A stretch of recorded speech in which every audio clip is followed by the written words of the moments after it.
Hello, welcome to Unicorn Princess Tarot. So, ito yung reading natin for Air Sign, Gemini, Libra, Aquarius. Take only what resonates.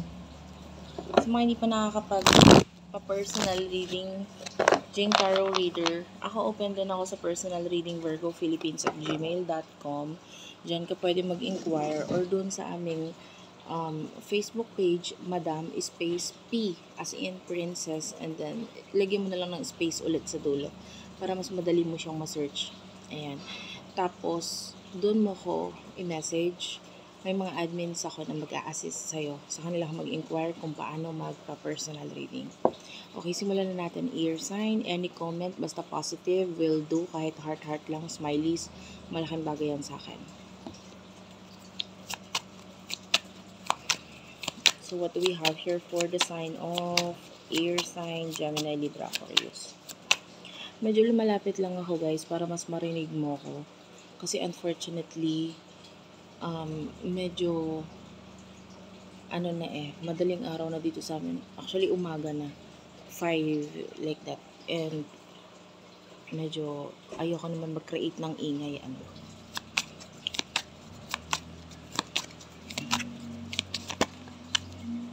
Yan. For the sign of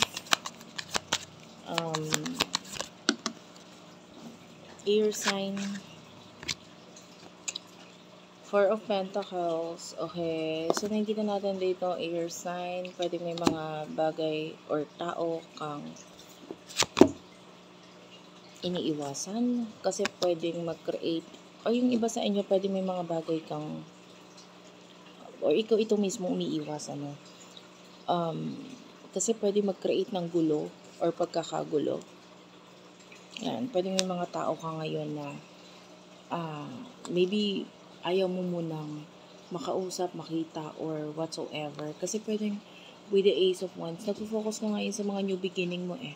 Tapos, pwedeng kaya ka nakaisip ng new beginning dahil pwedeng may nag-trigger sa'yo na kailangan mong gawin to. Kasi kung hindi mo gagawin to, nandiyan ka nagsasuffer. Yung iba sa inyo pwedeng nagsasuffer ka in the past, and then may something na nakapagpa-trigger sa'yo para huwag ka na mag-suffer, mag-focus ka na lang sa new beginning mo. Kaya lang, in order for you na makapag-focus sa new beginning, nandun yung pag-focus mo or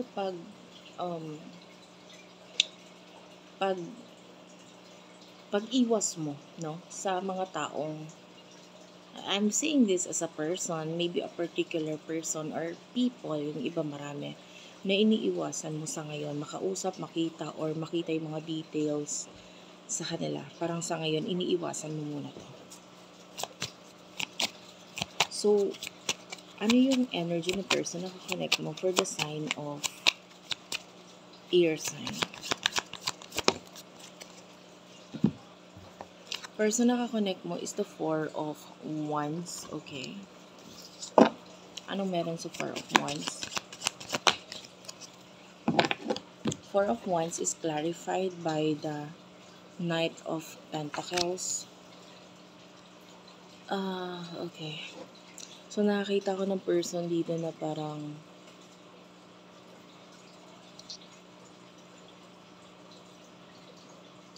yung iba sa inyo pwedeng walang pakialam o wala siyang ginagawa sa ngayon. Wala siyang magawa sa ngayon.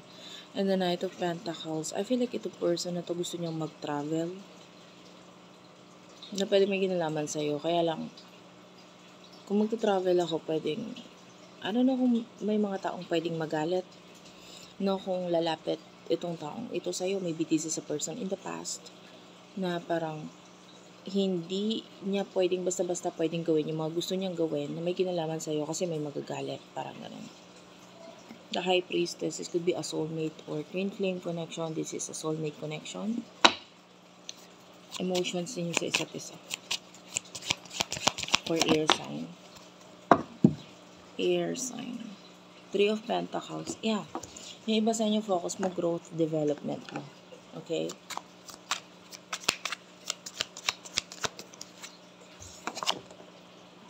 Six of Cups. Nandun pa rin yung pag-iisip mo sa past. Pero with the 3 of Swords, pwedeng napalitan nyo ng galit, inis, or wala ka nang pakialam sa kanya kasi hello, bakit mo pa iisipin nung taong to? Parang ikaw, nag-focus ka na lang sa growth mo, financial growth mo, or growth mo sa sarili mo as a person. Tapos yung person in the past is like, with the Six of Cups, importante siya, oo, kasi naging parte siya ng buhay mo, pero hindi na siya yung main priority mo for now. Ano yung emotion na tong person na to for you?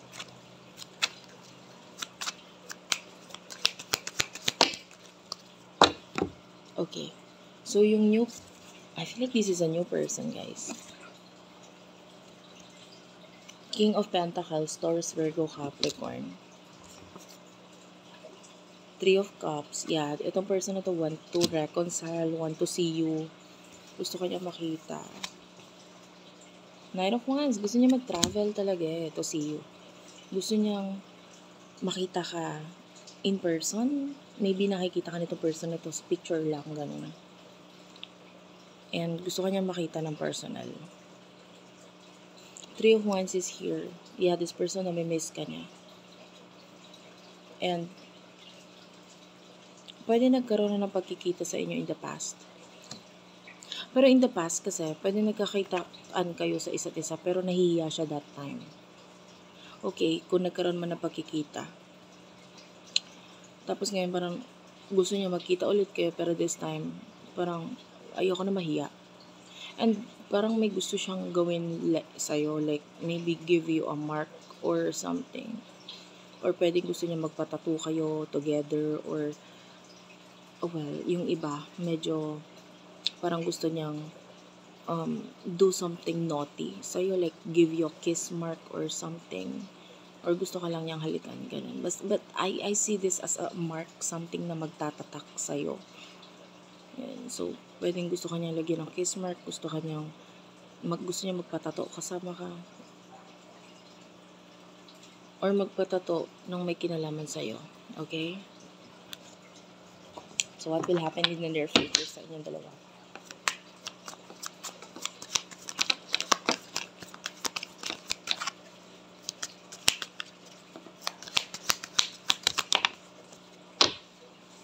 Justice card. The Judgment. Well, I can see Six of Pentacles, Page of Swords. Yung iba sa inyo, you could be dealing with someone na may initial ng P, J, S, or may dalawang S siya sa name. Like, Princess Jessica, mga ganun. Or ano ba?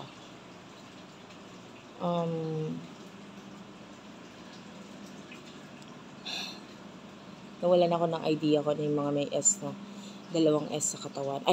Dalawang S sa sa pangalan. Pero pwedeng ganun. Pwede rin namang hindi. Huwag mo kunin pag hindi ka nakarelate.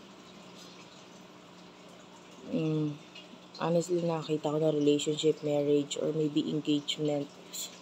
Para sa iba, with the Justice card, Two of Cups. Yeah, Judgment is here. So, I feel like actually, itong energy in the future is that parang walang pakialam na sa iba. Kung ano sasabihin ng iba, anong opinion ng iba, wala nang pakialam. Bakit ako magpapakialam din sa emotion or sa tingin ng iba? Ako naman to na nabubuhay dito sa katawan kong to, diba? So, this is you.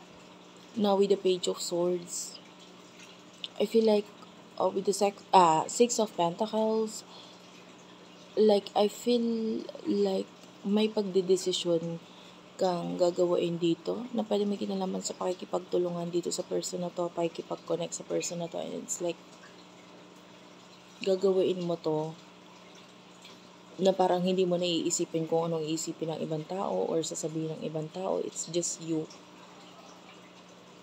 na gagawain mo to kasi gusto mo to. And pareho kayo dito. Two of Cups could be a relationship. Ten of Cups, yeah, pwedeng may involvement ng family. Pwedeng wala ka nang pakialam sa kung ano sasabihin ng mga pamilya mo or what. If they are against sa connection ninyo. The Death card is here. This is Scorpio energy. Yan. And the Temperance. Yung iba sa inyo, kung ano man yung ending na hinihintay mo or nangyari sa buhay mo, there's acceptance regarding sa ending na yon. And then, something new is about to happen sa buhay mo. Pero, of course, kung ano man yung mga ending, kailangan mo munang tanggapin ito. So, kung hindi mo pa natatanggap yung mga naging ending sa buhay mo, tanggapin mo muna. Kasi there's a new beginning na maganda para sa'yo. Naghihintay. Paparating. And, yan. Be open. Thank you for watching. I love you all and bye-bye.